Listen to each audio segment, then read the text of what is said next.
Ok, bien-aimés, nous sommes dans notre 4e semaine. Et dans notre 4e semaine, qu'est-ce qui s'est passé dans notre 4e semaine? Et lorsque je priais le Seigneur pour savoir qu'est-ce que nous allons faire à la 4e semaine, parce que lorsque je priais le Seigneur, parce que c'est moi qui étais comme le cordon, c'est moi qui étais comme le président du groupe, c'est moi qui coordonnais les groupes et c'est moi qui coordonnais, c'est pourquoi je parle de moi. Donc j'étais, le Seigneur, le Saint-Esprit était là, c'est parce qu'il m'avait fait comme la première, il m'a placé comme le berger, la bergère. Donc c'est moi qui étais là. Donc le Saint-Esprit révélait aussi, il me révélait aussi beaucoup pour que je conduise bien les enfants de Dieu. Parce que c'est lui qui m'avait placé là-bas. Or, bien aimé dans le Seigneur, comme j'avais parlé de la 3e semaine, c'était le pain sans levain, le semaine du sang.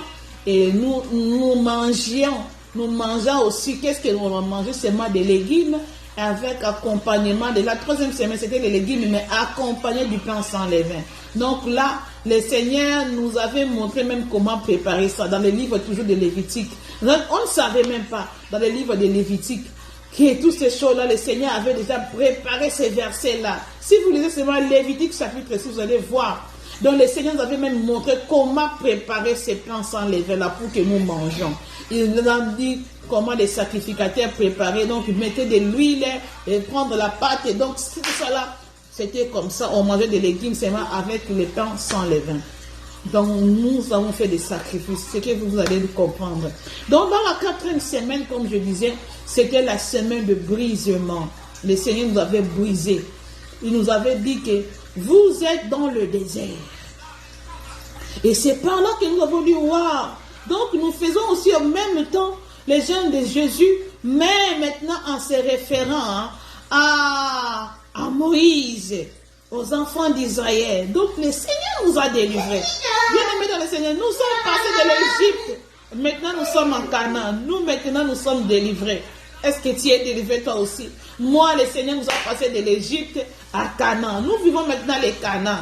Je vous dis, c'est très sérieux. C'est vraiment sérieux.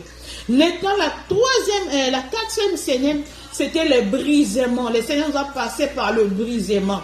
Donc, le Seigneur nous avait dit, cette semaine, vous êtes dans le désert. Vous avez déjà quitté l'Égypte. Et les Égyptiens se sont engloutis dans la mer Rouge. Lorsque le Seigneur nous donnait maintenant, il nous donnait la marche à suivre pendant la 4e semaine. Priez que vous soyez brisés de vos péchés chéris, que vous n'abandonnez pas, parce que vous devez entrer dans les Canaan brisés et sains. Donc le Seigneur avait permis que nous soyons dans les déserts. Nous étions dans les déserts, dans la 4e semaine, c'était le désert. Vraiment bien aimé dans le Seigneur, je vous dis que c'était le désert. Parce que là, on a senti vraiment les combats. Nous avons senti le combat. Moi, je n'arrivais même plus à prier. J'avais tellement mal dans ma tête, bien aimé dans le Seigneur. Mal, très, très mal dans ma tête. J'avais très mal dans ma tête. Arrivé, je prie comme ça, je n'arrive pas à prier. La tête faisait très mal. Nous avons vraiment vécu des combats. Donc, heureusement que nous avons gardé notre sanctification.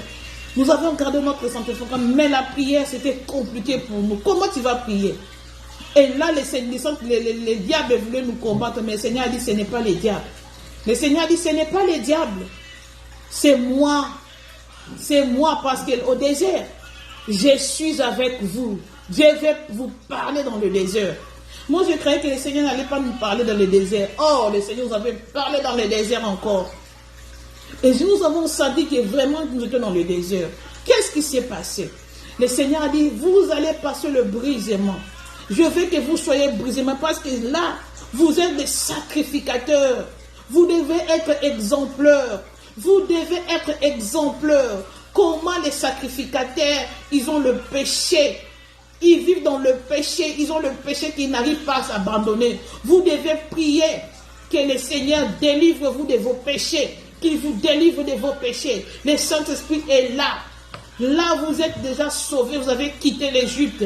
Maintenant, vous êtes dans le brisement. Je dois vous briser, vous tailler, vous façonner pour que vous entrez maintenant à Canaan.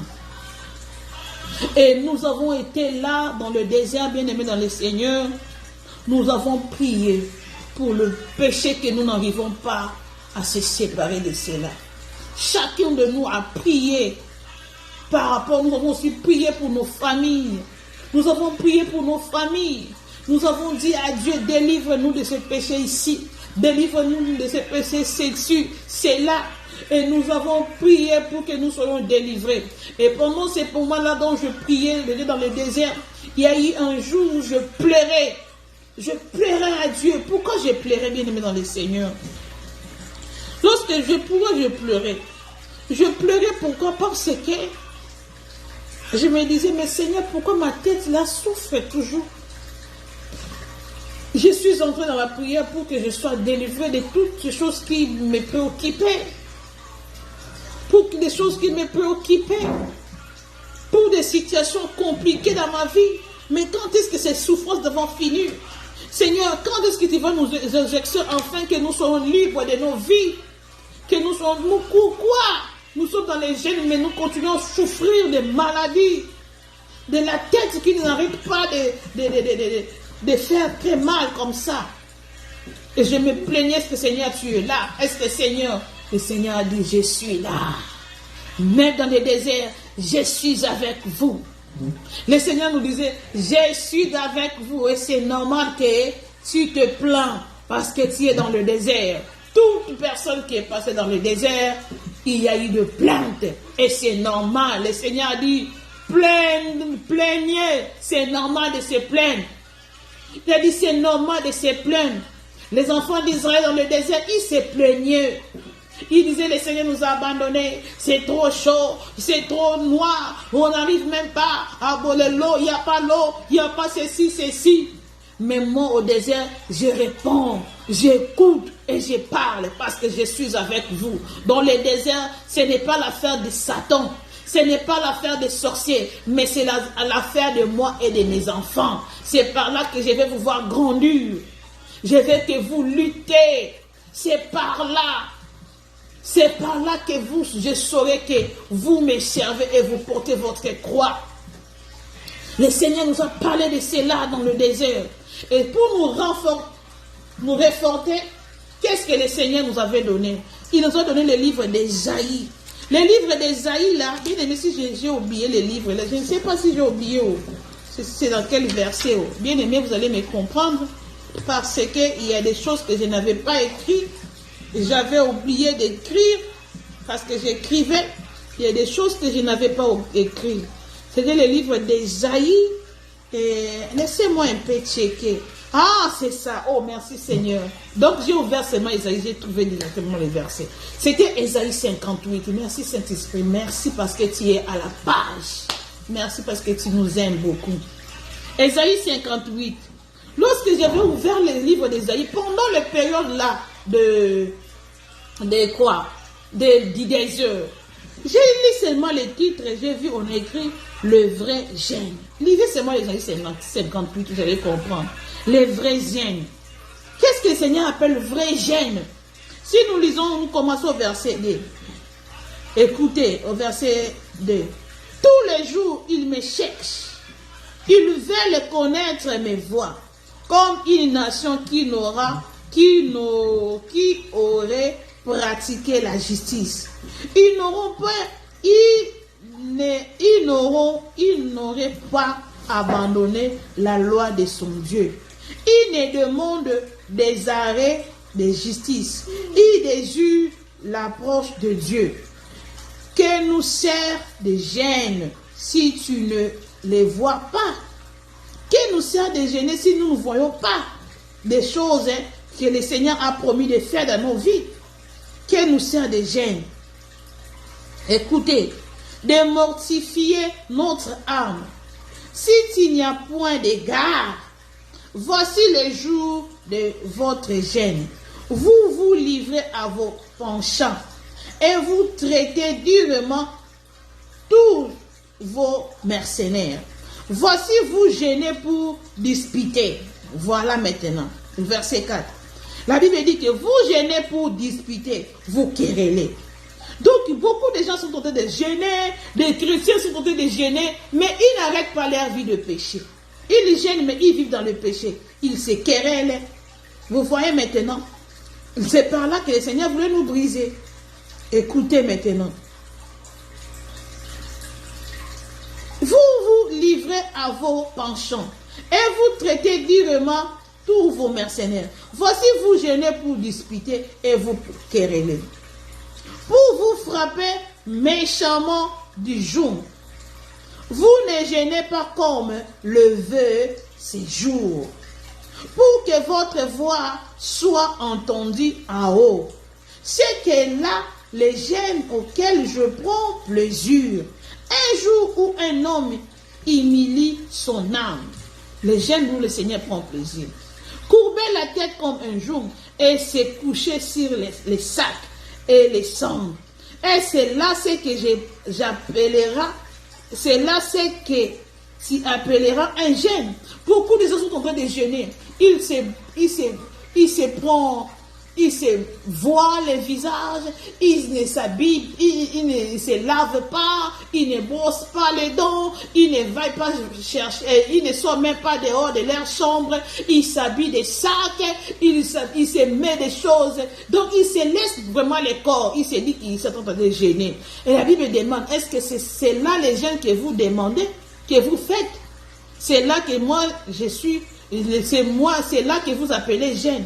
Or le Seigneur n'est pas, il n'est pas dans toutes ces choses-là. Toutes ces choses-là, le Seigneur ne les regarde pas. Oh, le Seigneur n'est pas là-bas. Voici les jeûnes auxquels je prends plaisir. Écoutez maintenant les jeûnes auxquels le Seigneur prend plaisir. Détachez les champs de la méchanceté. Voilà.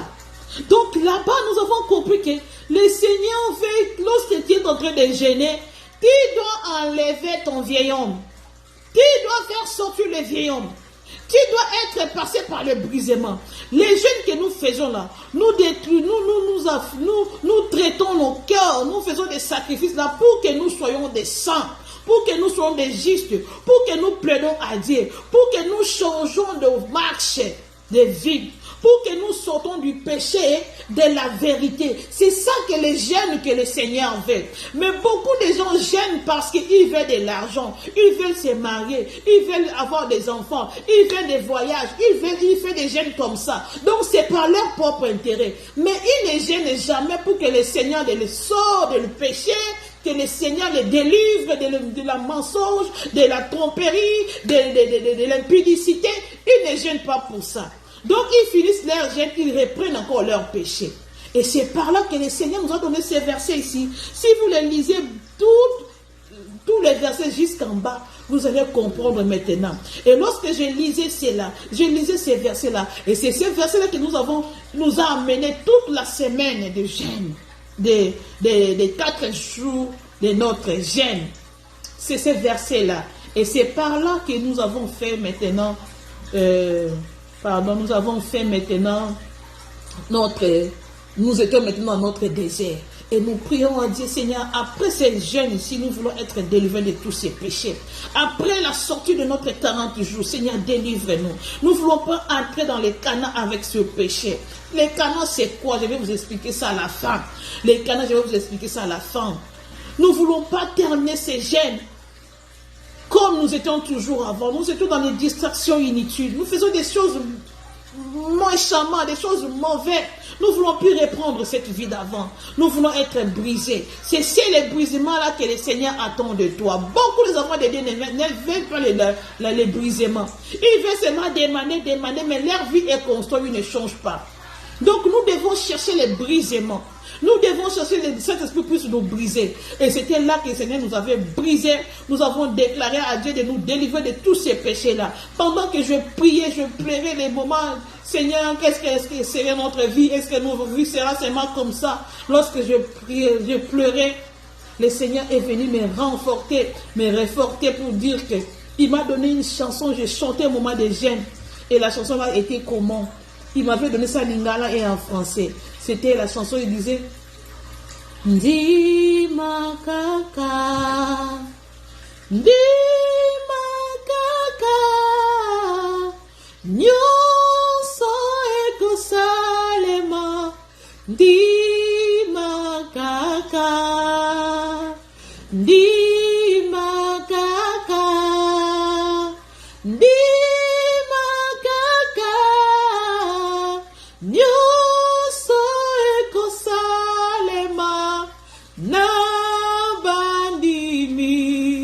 En français, croix seulement, croix seulement, tout est possible, croix seulement, croix seulement, croix seulement, tout est possible à ceux qui croient. Le Seigneur me venait, j'ai senti sa présence, il me donnait la force pour me dire, crois, ma fille, il faut croire que tout est possible. Tout ce que tu veux, ça va venir. Tout ce que tu désires, tu vas l'avoir. Mais passe d'abord par les brisements. Je suis ton papa, je suis là, je suis là. Crois que moi je te délivre. Crois que je suis avec toi. Crois que ta vie ne sera plus la même. Et c'est par là que le Seigneur m'a donné la force. Et je me suis levé encore avec la foi pour dire que le Seigneur m'avait délivré. Et j'étais là, notre 4e semaine. Rendez-vous maintenant à notre 5e semaine. Que le Seigneur vous bénisse. À la suite de notre semaine, 5e semaine.